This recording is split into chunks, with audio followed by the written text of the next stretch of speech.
News पढ़ते हुए कुछ चीज़ें ऐसी सामने आती हैं कि लगता है कि सिर्फ आमजन ही नहीं कंफ्यूज हो रहा होगा कानूनी सिस्टम को देखकर, लेकिन हम जैसे लॉयर्स भी कई बार सोचने पर मजबूर हो जाते हैं कि ये कैसे कानून काम कर रहा है। क्योंकि मैंने देखा कि एक आसाराम बापू है, एक फलारी महाराज हैं। इनका केस मुझे बहुत ज़्यादा डिटेल नहीं पता, लेकिन इनका केस न्यूज़ में छपता रहता है। उस दृष्टि से जो मैंने फैक्ट्स देखे न्यूज़ में, उसको देखकर मुझे लगा कि सन 2013 से आसाराम बापू जेल में हैं और फलारी बाबा महाराज ये 2017 से जेल में हैं। अभी तक इनको सुप्रीम कोर्ट से भी बेल नहीं मिली, ना ही इनको सरकार पैरोल देती है। लेकिन दूसरी तरफ सुप्रीम कोर्ट ने अभी अप्रैल में एक ऐसे कन्विक्ट को, मैं यहाँ कन्विक्ट बोल रही हूँ, आरोपी नहीं, कन्विक्ट यानी जिसकी सजा हाई कोर्ट से भी बरकरार हो गई, सुप्रीम कोर्ट से भी बरकरार हो गई, सुप्रीम कोर्ट ने भी माना कि उसने क्राइम किया है। एक ऐसा कन्विक्ट जिसके ऊपर 4 साल की बच्ची के साथ रेप करके मर्डर करने का क्राइम है, क्राइम प्रूव हो गया है, ऐसे कन्विक्ट को सुप्रीम कोर्ट ने डेथ पेनल्टी को कम्यूट करके यानी कम करके, रिड्यूस करके सिर्फ 20 साल की सजा कर दिया है। यह अप्रैल की खबर है। और सुप्रीम कोर्ट ने ऐसा करते हुए क्या कहा कि every sinner has a future, हर एक पाप करने वाले का एक फ्यूचर है, ऐसा सुप्रीम कोर्ट ने कहा। तो आप देखिए कि फिर बच्ची की मां ने रिव्यू पिटीशन फाइल की और बच्ची की मां ने कहा, जज साहब अगर आप कहते हैं कि इस क्रिमिनल का फ्यूचर है तो मेरी बेटी की फ्यूचर का क्या? मेरी बेटी का कोई फ्यूचर नहीं था। लेकिन सुप्रीम कोर्ट ने इस मां की रिव्यू पिटीशन डिसमिस कर दी और अब ये क्रिमिनल बाहर आएगा। इसी तरह सुप्रीम कोर्ट ने एक और कन्विक्ट की सजा को लाइफ इंप्रिजनमेंट कर दिया, डेथ पेनल्टी से रिड्यूस करके लाइफ इंप्रिजनमेंट कर दिया। उसमें भी कन्विक्ट ने एक बच्ची का रेप और मर्डर किया था। तो ऐसे ब्रूटल क्राइम्स में जिसमें कि बच्चियों का ब्रूटली रेप करके मर्डर कर दिया जाता है, ऐसे केसेस में सुप्रीम कोर्ट ऐसे हार्डन्ड क्रिमिनल्स को छोड़ रही है। और दूसरी तरफ जो 80 साल के बूढ़े हैं, आसाराम बापू और फलारी महाराज, इनका केस जो मैंने देखा, ये 80 साल की उम्र के हैं, लेकिन इनको बेल तक नहीं दे रहे। तो मेरा ये सवाल है कि आम जन क्या सोचेगी, आम जनता क्या सोचेगी इसमें कि ये कैसा कानून है कि आपको एक क्रिमिनल जिसने 4 साल की बच्ची के साथ रेप और मर्डर किया ब्रूटली, वो बाहर आके कोई सोसाइटी के लिए थ्रेट नहीं है आपके लिए, लेकिन ये 80 साल के बूढ़े आपके लिए, सोसाइटी के लिए थ्रेट है कि ये बाहर आके दोबारा क्राइम रिपीट करेंगे। तो इनको आप बेल भी नहीं देते हैं। दूसरी तरफ मैं आपको एक और उदाहरण दूं, बिल्किस बानो के केस के बारे में आपको सबको पता होगा। उस केस में सरकार ने उनकी सजा को पूरा ही माफ कर दिया और वो बाहर आ गए हैं। तो मेरा सवाल ये है कि क्या वो क्रिमिनल्स सोसाइटी के लिए थ्रेट नहीं है? उनको तो आप पूरी तरह से रिहा भी कर दे रहे हैं, लेकिन इन 2 बूढ़े महाराज को आप पैरोल तक नहीं दे रहे हैं, आप उनको बेल तक नहीं दे रहे हैं। तो ये कैसा डिसबैलेंसिंग है? ये सवाल आम जन के भी मन में आता होगा, जरूर आता होगा। और आज मैं भी जब न्यूज़ देख रही थी तो मेरे मन में आया, अदरवाइज मेरी कोई इन लोगों से कांटेक्ट नहीं है, इनके जो फॉलोअर्स हैं या इनके जो केस संभाल रहे हैं, लेकिन क्योंकि हाई प्रोफाइल केस है और न्यूज़ में काफ़ी आता रहता है, तो मैं देख के थोड़ा शॉक हुई। क्योंकि एज ए लॉयर मैं प्रैक्टिस कर रही हूँ, तो ऐसे केसेस जिसमें कि हाई कोर्ट में अपील पेंडिंग हो और कई साल तक अपील डिसाइड नहीं हो रही हो, तो ऐसे केसेस में बेल मिल जाती है। लेकिन इन 2 केसेस में बेल नहीं मिली है, जबकि इस केस में ब्रूटल रेप और मर्डर केस नहीं है। तो मेरा ये सवाल है कि या तो आप फिर उन आरोपियों को भी मत छोड़ो, आप बिल्किस बानो के केस में भी क्रिमिनल्स को मत छोड़ते, आप फिर ये BA उमेश और जो मैंने केस बताया अभी सुप्रीम कोर्ट का, जिसमें 4 साल की बच्ची के साथ हुआ है रेप और मर्डर, मोहम्मद फिरोज उसमें आरोपी का नाम है, आप उसको भी मत छोड़ते, आप उसकी भी सजा मत कम करते, क्योंकि यहां तो एक डिसबैलेंसिंग दिख रही है ना।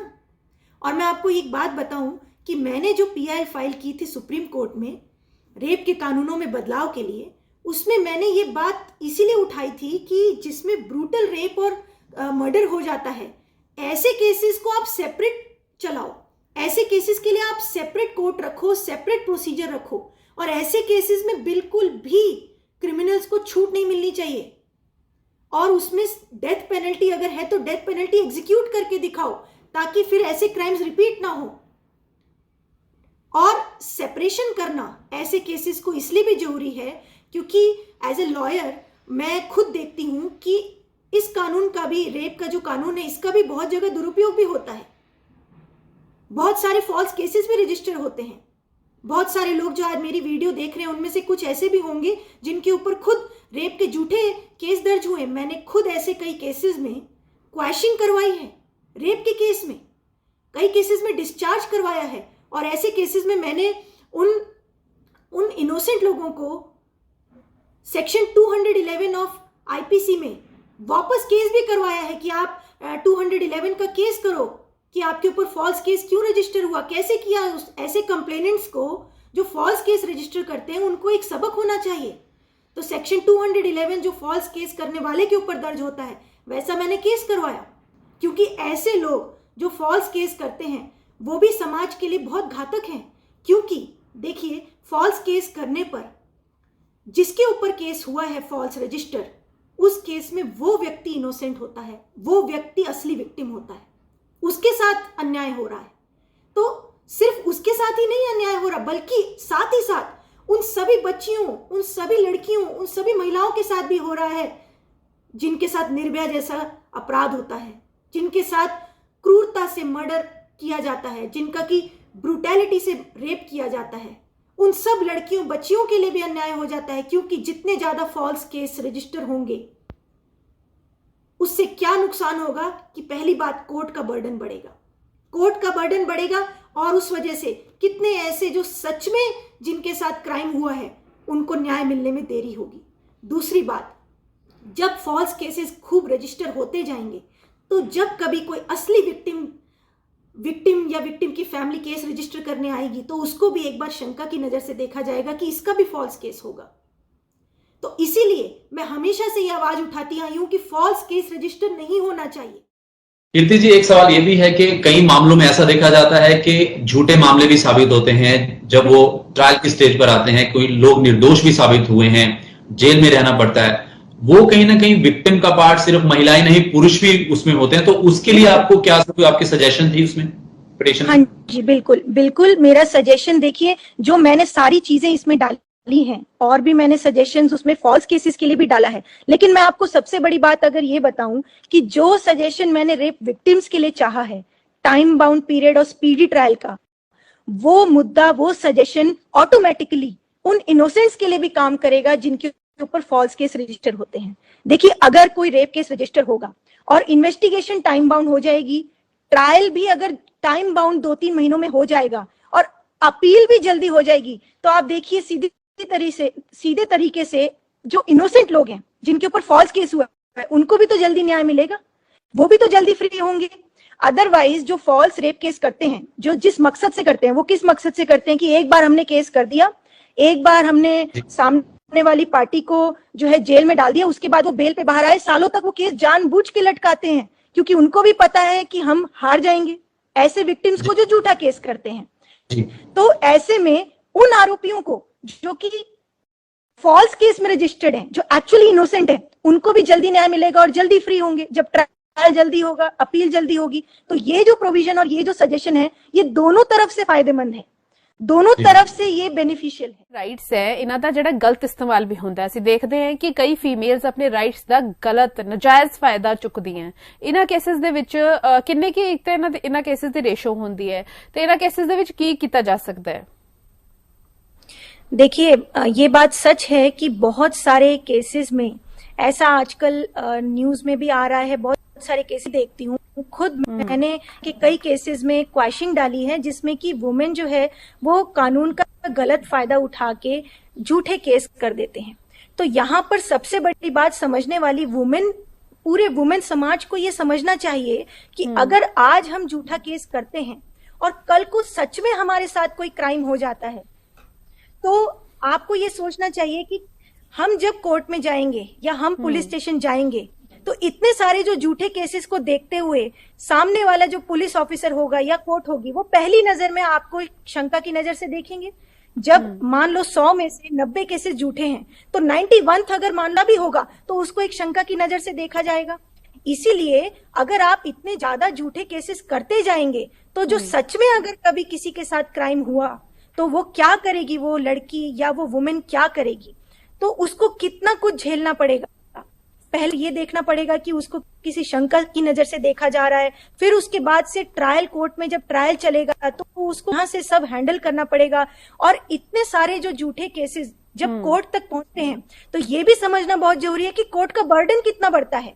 बिल्कुल, आप देखो, एडवोकेट हूं मैं, जब कोर्ट में जाती हूं और मेरे पास कुछ रियल केसेस भी हैं जहां पे सच में विक्टिम के साथ में क्राइम हुआ है, घिनौने से घिनौना रेप केस हुआ है, लेकिन उस रेप केस में 10 साल हो गए लेकिन अभी तक है। और ये स्थिति क्यों है? क्योंकि उस कोर्ट में ऐसे इतने सारे केसेस हैं जो कि कोर्ट को संभालने पड़ते हैं। तो जितने ज्यादा अगर झूठे केसेस बढ़ते जाएंगे तो कोर्ट का बर्डन बढ़ता जाएगा, और कोर्ट का बर्डन बढ़ेगा तो सच्चे केसेस को टाइम नहीं मिल पाएगा, और वहां पर जब टाइमली जस्टिस नहीं मिलेगा तो जो रियल क्रिमिनल्स हैं वो जेल से बाहर आ जाएंगे, बेल पर बाहर आ जाएंगे, क्योंकि सबसे बड़ा कारण बेल का होता है डीले, और डीले का फायदा आरोपी उठा के बेल पे बाहर आ जाता है, और वो क्रिमिनल जब सोसाइटी में है तो वो क्राइम रिपीट करेगा, और कितने जो इनोसेंट हैं वो जेल में बंद है।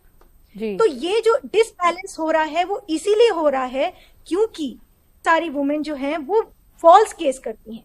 इसीलिए आज हमने ये बहुत जरूरी है बात करना कि जहां पे हम वुमेन इक्वालिटी की बात कर रहे हैं, जहां पे हम वुमेन राइट्स और वुमेन लॉज की बात कर रहे हैं, वहां पे हम ये भी अवेयरनेस फैलाएं कि फॉल्स केस नहीं करना चाहिए। फॉल्स केस करने से सिर्फ मेन का ही नुकसान नहीं है, उसका इनडायरेक्टली नुकसान वुमेन को भी है, और हर वुमेन को उसका इनडायरेक्टली नुकसान एक ना एक दिन जरूर आएगा।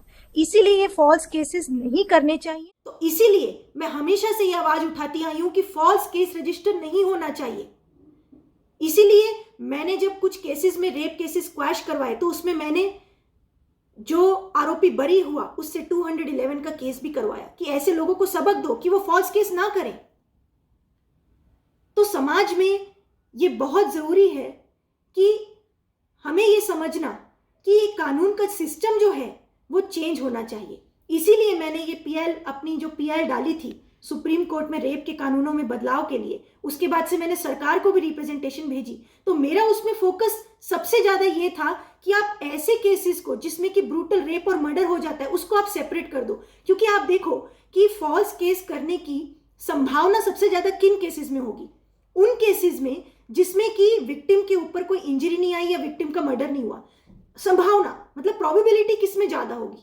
उन केसेस में, रादर देन कि उस केस में जिसमें कि विक्टिम मर गई है, विक्टिम का मर्डर कर दिया गया है, या विक्टिम की बॉडी में इंजरीज पाई गई हैं, या विक्टिम को वेजिटेटिव स्टेट में छोड़ दिया गया है। उन केसेस में तो प्रोबेबिलिटी बहुत ही कम है ना कि झूठा होगा। उसमें तो क्या झूठा होगा, उसमें तो सच में किसी न किसी ने विक्टिम के साथ में अन्याय किया है, उसके साथ क्राइम किया है, तभी तो उसकी ये हालत है। लेकिन फॉल्स केसेस की प्रोबेबिलिटी किस तरफ ज्यादा है? जिसमें कि इंजरीज नहीं है, मर्डर नहीं हुआ है। तो आपने, मेरा ये कहना है कि सरकार ने दोनों केसेस को सेपरेट करना चाहिए, सेग्रीगेट करना चाहिए कि जिन केसेस में ग्रीवियस इंजरीज आई हैं या मर्डर हो गया है, ब्रूटल रेप हुआ है, उनको आप सेपरेट करो, और जिन केसेस में इंजरीज नहीं है, मर्डर नहीं है, उन केसेस को आप सेपरेट करो, क्योंकि उन केसेस में ज्यादा प्रोबेबिलिटी है फॉल्स केस होने की। आप दोनों को सेपरेट करके दोनों का प्रोसीजर अलग करो, और जिन केसेस में ब्रूटैलिटी हुई है, इंजरीज आई हैं, मर्डर हुआ है, उन केसेस में आप क्रिमिनल को बिल्कुल मत छोड़ो। उन केसेस में तो आप डेथ पेनल्टी को एग्जीक्यूट भी करके दिखाओ। उन केसेस में आप क्रिमिनल्स को बेल मत दो। लेकिन जिन केसेस में इंजरीज भी नहीं आई हैं, जिन केसेस में मर्डर नहीं हुआ है, जिन केसेस में ब्रूटल रेप नहीं हुआ है, जहां पे थोड़ी आशंका है कि फॉल्स हो सकता है, उनको आप छोड़ नहीं रहे हैं। ऐसे बहुत सारे लोग हैं जिनके ऊपर फॉल्स केसेस दर्ज हुए हैं, ऐसे बहुत सारे हैं जिनके ऊपर झूठे रेप के केसेस दर्ज हुए हैं और वो सालों से वो स्टिग्मा झेल रहे हैं, लेकिन उनको न्याय नहीं मिल रहा है, क्योंकि वहां पे उनको न्याय की जरूरत है जिनके ऊपर फॉल्स हुआ है। आप समाज में कैसा उदाहरण पेश कर रहे हैं कि एक तरफ आप बिल्किस बानो के आरोपियों को, क्रिमिनल्स को छोड़ दे रहे हैं, एक तरफ आप ब्रूटल रेप और मर्डर करने वालों को आप सजा कम कर दे रहे हैं। डेथ पेनल्टी जिसको मिल चुकी हाई कोर्ट से, सुप्रीम कोर्ट से उसका क्राइम सिद्ध हो गया, उसकी आप सजा 20 साल कर दे रहे हैं, लेकिन जिसमें कि इंजरीज भी नहीं आई केस में, जिसमें कि मर्डर भी नहीं हुआ है, ऐसे केसेस में आप 10 साल तक बेल भी नहीं देते हैं, पैरोल भी नहीं देते हैं। तो ये एक सवाल तो जरूर खड़ा होता है। तो ये पढ़ने के बाद मुझे लगा कि ये जो डिसबैलेंस है ये कम होना चाहिए, ये सॉल्व होना चाहिए। और इसी के लिए जो मैंने अपनी पीआई डाली थी, जिसके बाद ऑनरेबल सुप्रीम कोर्ट के 3 जजेस ने मुझे कहा कि आप सरकार को रिप्रेजेंटेशन दीजिए, और मैंने सरकार को जो रिप्रेजेंटेशन दिया उसमें मैंने ये बात बोली थी कि ऐसे केसेस को सेपरेट कर दो, दोनों क्राइटेरिया को अलग कर दो। ब्रूटल रेप और मर्डर जिसमें हो जाता है उसको सेपरेट, और जो सिंपल क्राइम्स है उसको सेपरेट।